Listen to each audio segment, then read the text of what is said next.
সুপ্রিয় শিক্ষার্থী, আসসালামু আলাইকুম। আমরা বিগত ক্লাসে পূর্ব পাকিস্তান তথা বাংলাদেশে পাকিস্তান শাসনের ইতিহাসে যে ঐতিহাসিক 1954 সালের যুক্ত ফ্রন্ট নির্বাচন অনুষ্ঠিত হয় সেই বিষয় নিয়ে আমরা আলোচনা করছিলাম এবং যুক্তফ্রন্ট নির্বাচনের ইশতেহারে 21টি দফা উপস্থাপন করে এবং আমরা সেই একে একে ধাপে ধাপে 21টি দফায় আলোচনা করছিলাম। আজকে আমরা তার পরের অংশ থেকে শুরু করছি, অর্থাৎ নির্বাচনের অনুষ্ঠান এবং নির্বাচনের প্রচারণা এবং নির্বাচনী ফলাফল। আমরা প্রথমে নির্বাচনী প্রচারণা।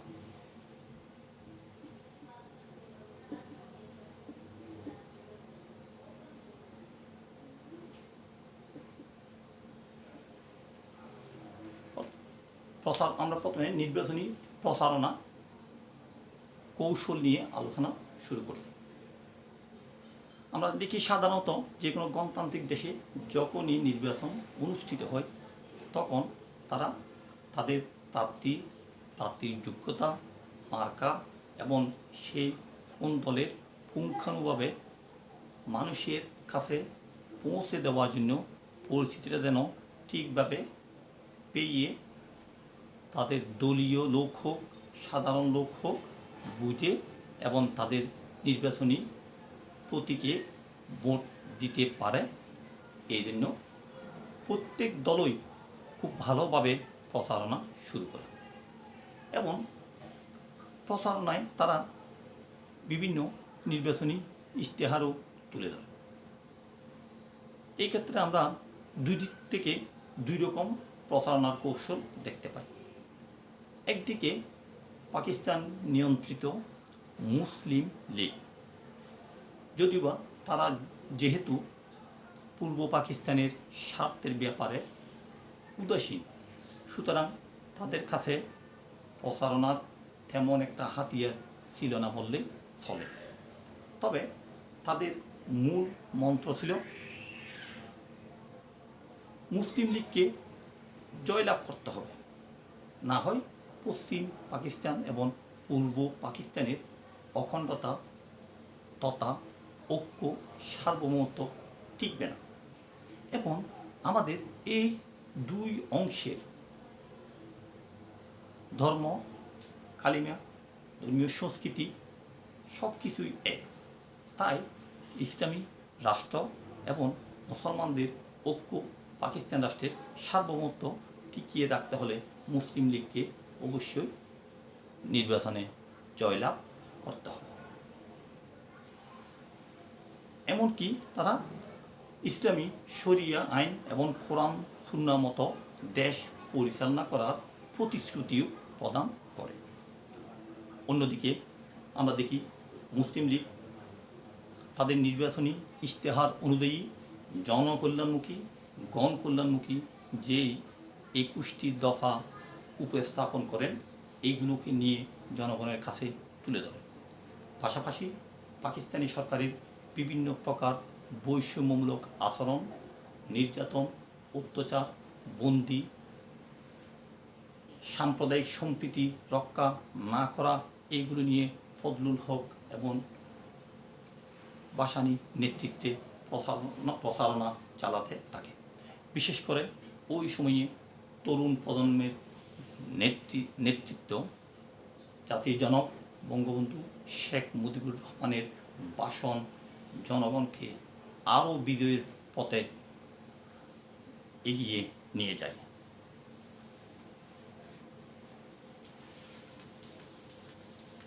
এরপর আমরা দেখি নির্বাচনী ফলাফল।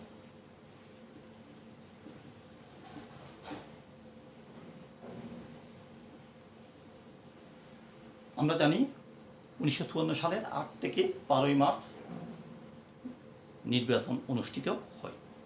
এই নির্বাচনে মোট 309টি আসন ছিল, তার মধ্যে মুসলিম আসন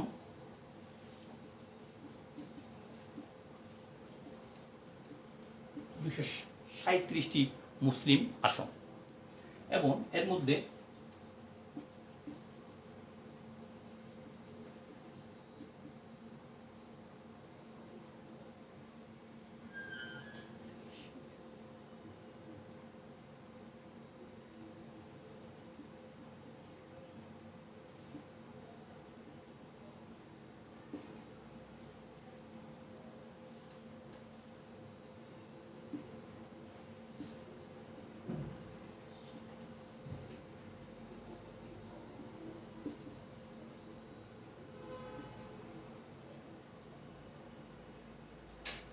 আমরা দেখি 237টি মুসলিম আসন ছিল। এই 237টি মুসলিম আসনের মধ্যে যুক্তফ্রন্ট একতরফাভাবে 223টি আসন লাভ করে এবং মুসলিম লীগ পায় মাত্র এই ক্ষেত্রে 9টি আসন এবং নির্দল তথা আমরা এটাকে বলি স্বতন্ত্র এরা পায় 4টি আসন এবং খেলাফতে রব্বানি পায় মাত্র 1টি আসন। এইবার আমরা দেখি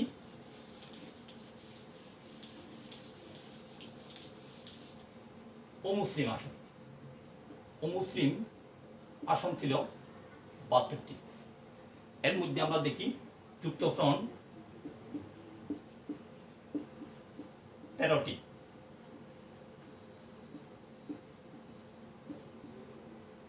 আমি সংক্ষেপে লিখছি তফসিল ফেডারেশন। তফসিল ফেডারেশন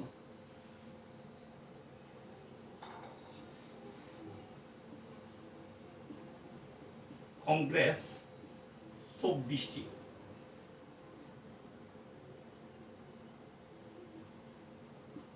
খ্রিস্টান 1, বৌদ্ধ 2 এবং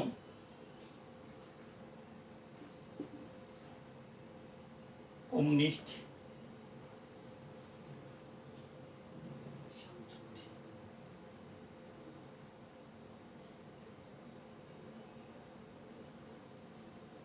4। তাহলে অমুসলিম আসনগুলোর মধ্যে আমরা দেখি যুক্তফ্রন্ট 13, তফসিল ফেডারেশন 27, কংগ্রেস 24, খ্রিস্টান 1, বৌদ্ধ 2, কমিউনিস্ট 4, নির্দল 1, মোট 72টি অমুসলিম আসন। এবার আমরা দেখি সেই নির্বাচনের দলগত অবস্থান।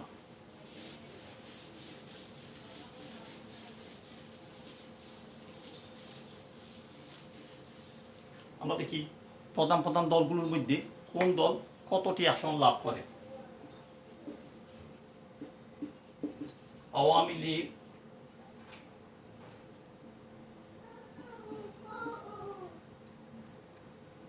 143, কৃষক প্রজা 48, গণতন্ত্রী পার্টি পায় 13, নেজামে ইসলাম 19। তাহলে আমি আবার বলছি দলগতভাবে যুক্তফ্রন্টের প্রধান প্রধান দলগুলোর মধ্যে আওয়ামী লীগ পায় 148টি আসন, কৃষক প্রজা পার্টি পায় 48, আওয়ামী লীগ 143, কৃষক প্রজা পার্টি 48 এবং গণতন্ত্রী 13, নেজামে ইসলাম 19টি আসন লাভ করে। এবার আমরা দেখি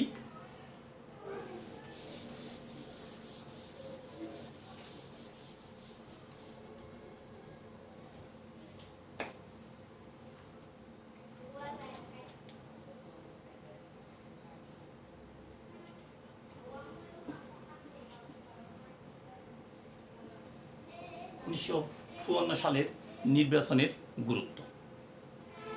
তাহলে এই নির্বাচনের গুরুত্ব অনেক, তার মধ্যে প্রধানগুলো দেখি।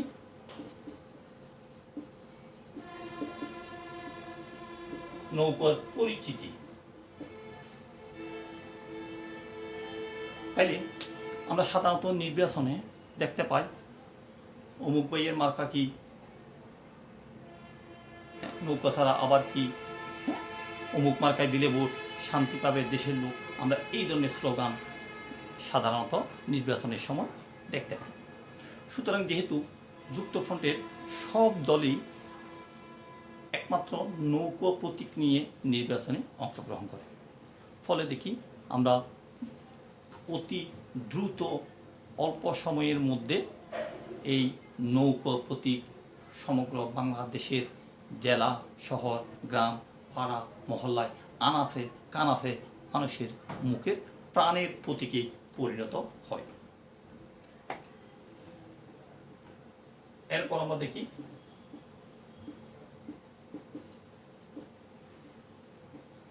মধ্যবিত্তের মর্যাদা। কারণ আমরা দেখি যে কোনো দেশে ধনীর সংখ্যাও লিমিট এবং একেবারে দরিদ্রের সংখ্যাও কম, কিন্তু যে কোনো দেশে মধ্যবিত্ত সম্প্রদায়ের পরিমাণই সবচেয়ে বেশি। আমরা দেখি পাকিস্তান নিয়ন্ত্রিত মুসলিম লীগ এই মধ্যবিত্ত সম্প্রদায়দেরকে তেমন একটা গুরুত্ব দিতে আমরা দেখিনি, কিন্তু যুক্তফ্রন্ট এই মধ্যবিত্ত সম্প্রদায়কে তাদের পক্ষে আনতে সক্ষম হয়। ফলশ্রুতিতে তারা এই বিশাল জয়লাভ করতেও সক্ষম হয় এবং তাদেরকে রাষ্ট্রীয় কাজকর্মে, সামাজিকভাবে, রাজনৈতিক ক্ষেত্রে, সব ক্ষেত্রে তাদেরকে আলাদাভাবে মর্যাদা দিতে শুরু করে। ফলে স্বাভাবিকভাবে মধ্যবিত্তের মর্যাদা অনেকটা বেড়ে যায়। এরপর আমরা দেখি মুসলিম লীগের সর্বনাশ। এই নির্বাচনে আমরা দেখি মুসলিম লীগের ভরাডুবি তথা সর্বনাশ বয়ে আনে। কারণ আমরা দেখি 237টি মুসলিম আসনের মধ্যে যুক্তফ্রন্ট 223টি পেলেও বিপরীতক্রমে মুসলিম লীগ মাত্র 9টি আসনই লাভ করে এবং তাদের কুশাসনে এবং তারা ধর্মীয়ভাবেও নির্যাতন করার কারণে অমুসলিমরা তাদের প্রতি এতই বেশি বিমুখ হয়ে যায়। 72টি অমুসলিম আসনের মধ্যে মুসলিম লীগ একটি আসনও পেলেন না। অর্থাৎ এই ক্ষেত্রে আমরা মুসলিম লীগের চরম ভরাডুবি এবং সর্বনাশ দেখতে পাই।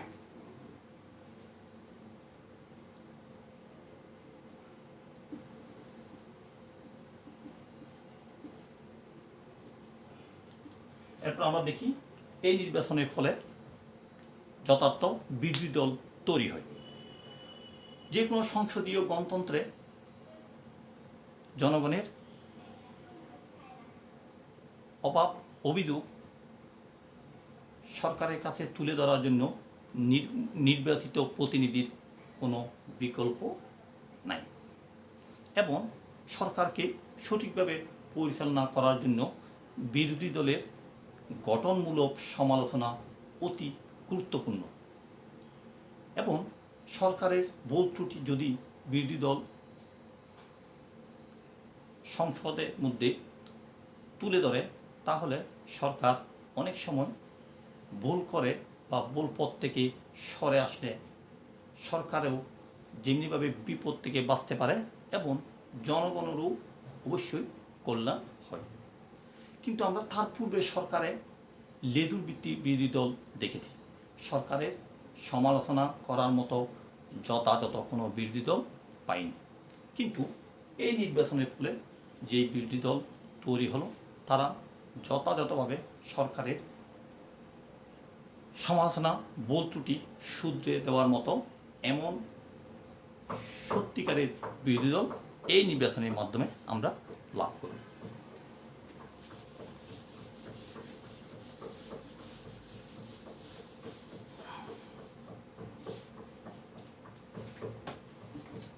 এরপর আমরা দেখি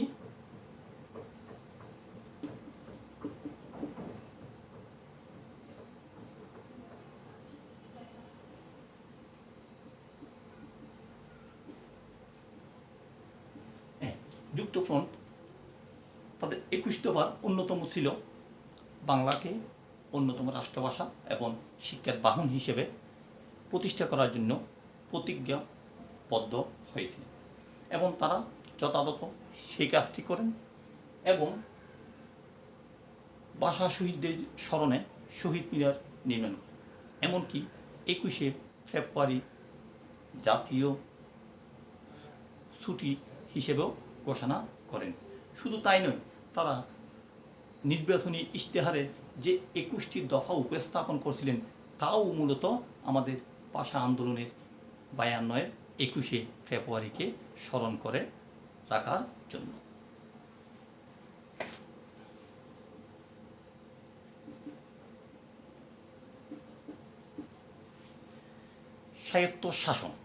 স্বায়ত্তশাসন বলতে আমরা বুঝি আসলে ওই সময়ে আমাদের নেতৃবৃন্দের অন্যতম উদ্দেশ্য ছিল পূর্ব পাকিস্তানের যেন প্রাদেশিক স্বায়ত্তশাসন পায়, আন্তর্জাতিক বিষয় ব্যতীত এবং জাতীয় নিরাপত্তা বিষয় ব্যতীত অভ্যন্তরীণ শৃঙ্খলা উন্নয়ন, শিক্ষা, নিয়োগ প্রত্যেক ক্ষেত্রে যেন প্রত্যেক প্রদেশ স্বাধীনভাবে তার শাসন কার্য পরিচালনা করতে পারে। তাই এটাই ছিল আমাদের ওই সময়ের প্রেক্ষাপটে অন্যতম দাবি। এবং যুক্তফ্রন্ট সরকার যদিও বা বেশি দিন ক্ষমতায় টিকে থাকতে পারেনি, তথাপি তারা প্রাদেশিক স্বায়ত্তশাসন প্রতিষ্ঠিত করতে সক্ষম হয়। যাই হোক, এই ছিল আমাদের 1954 সালের যুক্তফ্রন্ট নির্বাচনের ফলাফল এবং গুরুত্ব।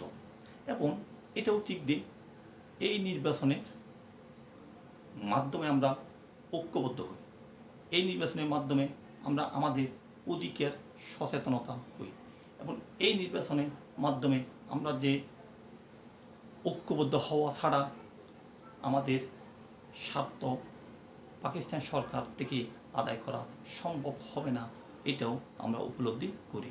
এবং এটারই ধারাবাহিকতায় একের পর এক ঐক্যবদ্ধ আন্দোলন করে 1971 সালে আমরা স্বাধীন সার্বভৌম বাংলাদেশ প্রতিষ্ঠা করতে সক্ষম হই। ধন্যবাদ সবাইকে।